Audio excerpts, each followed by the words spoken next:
예수님 우리 하나님 나라의 백성인 하백들에게 하나님의 나라와 하나님의 의를 구하라고 명령하셨습니다. 그렇다면 하나님의 여러분 의가 무엇일까요? 너희는 먼저 하나님의 나라와 하나님의 의를 구하여라. 마태복음 6장 33절 말씀입니다. 그런데 구약의 미가서 6장 8절은 이렇게 말씀하고 있습니다. 너 사람아, 무엇이 착한 일인지를 주님께서 이미 말씀하셨다. 주님께서 너에게 요구하시는 것이 무엇인지도 이미 말씀하셨다.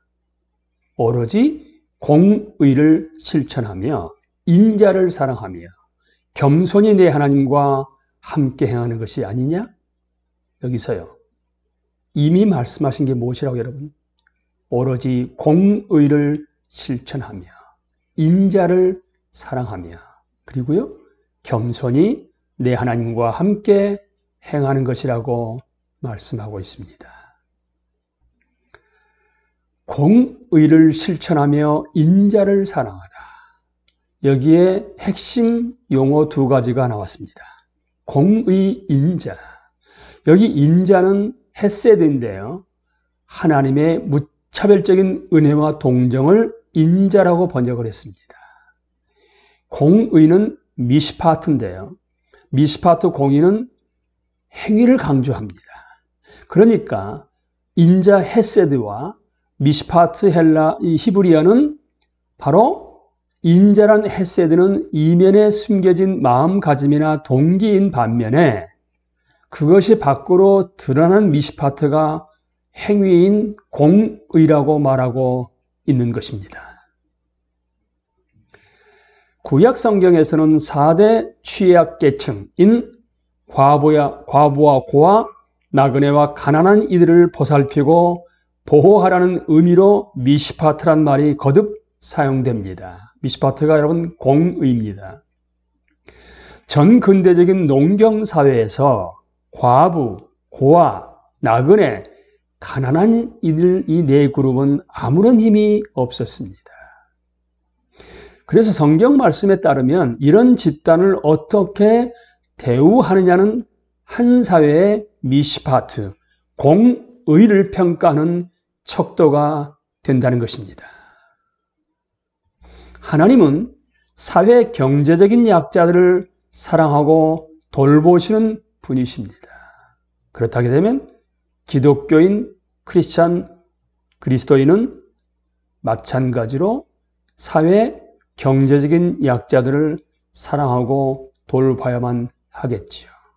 그게 바로 성경에서 말하고 있는 공의를 행하는 일입니다. 스가랴 7장 9절 10절 말씀은 우리에게 이렇게 말하고 있습니다. 나 만군의 주가 이렇게 말한다. 너희는 공정한 재판을 하여라. 서로 관용과 자비를 베풀어라. 과부와 고아와 나그네와 가난한 사람을 억누르지 말고 동족끼리 해칠 생각을 하지 말아라. 정확하게 네 그룹을 찝어서 말씀하시죠. 과부, 고아, 나그네, 가난한 사람을 억누르지 말고 그 사회 경제적인 약자들을 사랑하고 돌보라고 명령하고 있습니다. 이제 조금 더 깊이 들어가서 미시파트와 제데카에 대해서 한번 생각을 나눠보겠습니다. 자, 미시파트는 공의였습니다. 이거를 어원으로 들어가서 보게 되면 소펫이 재판관인데 재판관이 내린 판결을 미시파트라고 얘기합니다. 그렇기 때문에 그건 의미가 정의, 공의, 규범, 법령, 법적 권리, 법률 등을 다 포괄하고 있는 용어가 미시파트입니다. 그 다음에 의라는 말로 번역이 가능한 단어가 제데카라고 합니다. 그러니까 우리는 헤세드가 인자란 말을 배웠습니다만 제데카는 인자가 아닌 의입니다. 그러니까 미시파트는 저스티스, 정의, 공리, 행동의 양태를 의미하게 되는데 바로 제데카는 그 사람의 인격의 질을 의미한다고 합니다. 그 인격의 품성, 품격에 따라서 행동의 양태가 달라지지 않겠습니까? 그러니까 밖으로 드러나는 미시파트와 그 행동의 양태를 보여주고 있는 사람의 ጼ데카, 인격의 질, 품격을 함께 생각을 해보게 되는 것이죠. 여기서 ጼ데카, 그 인격의 질, 품격인 의는, righteousness는 사실상 정의를 뛰어넘는 거죠. 정의는 곧고 정확하며 각 사람에게 그의 몫을 주는 것을 의미합니다. 그런데 righteousness는 박애, 친절, 관용을 내포하고 있습니다. 박애와 친절과 관용이 밖으로 드러나오고 있는 것이 바로 미시파트, 공의, 정의입니다. 여기서 적법성이란 단어와 의라는 단어를 가지고도 설명을 드릴 수가 있습니다만 이렇게 말하는 것입니다. 두 단어가 항상 일치하는 것은 아니지만 적법성과 의는 언제나 결부되어 있어야 하고 의, 품격, 인격, 그러니까 내면의 속사람인 박애, 친절, 관용이 밖으로 드러나오는 것이 적법성, 공의. 아까 소펫에 따라서 우리가 미시파트에 나왔다고 말씀드렸는데 바로 그게 판결로, 공의로, 법률로, 규범으로 나오는 것을 말하고 있습니다. 그렇다면 여기서 우리는 공의란 단어도 얘기합니다만 의를 구하는 것이 바람직하다는 것은 명명백백하지 않겠습니까? 그래서 의롭다, 짜데카란 그 의미는 하나님과 올바른 관계를 맺고 있는 까닭에 삶에서 맞닥뜨리게 되는 모든 관계를 바로잡는 일에 자연스럽게 헌신하게 됩니다.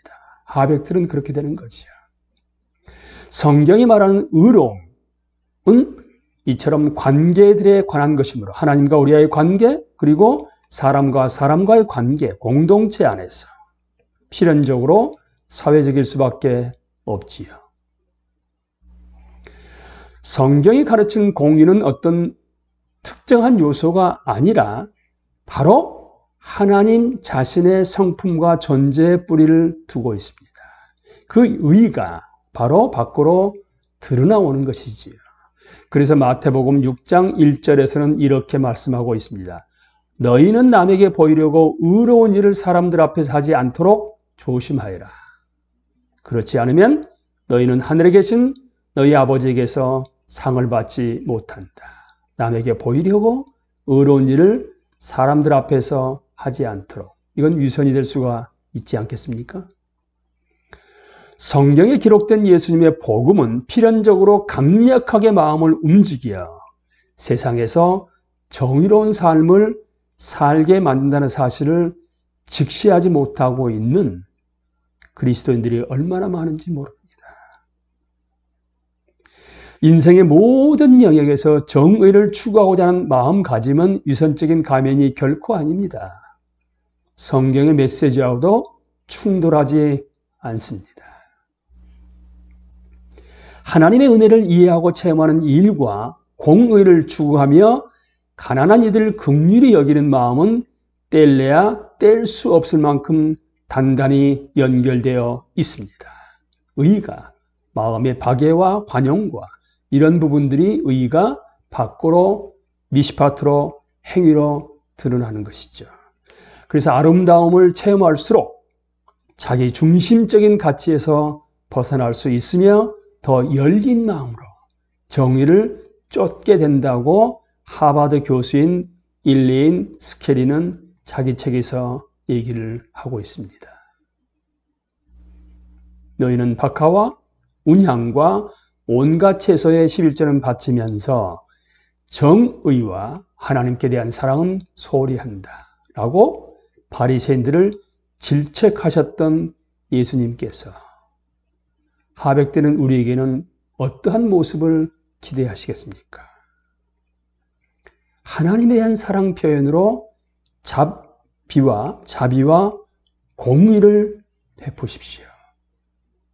하나님에 대한 사랑 표현으로 자비와 공의를 베푸십시오.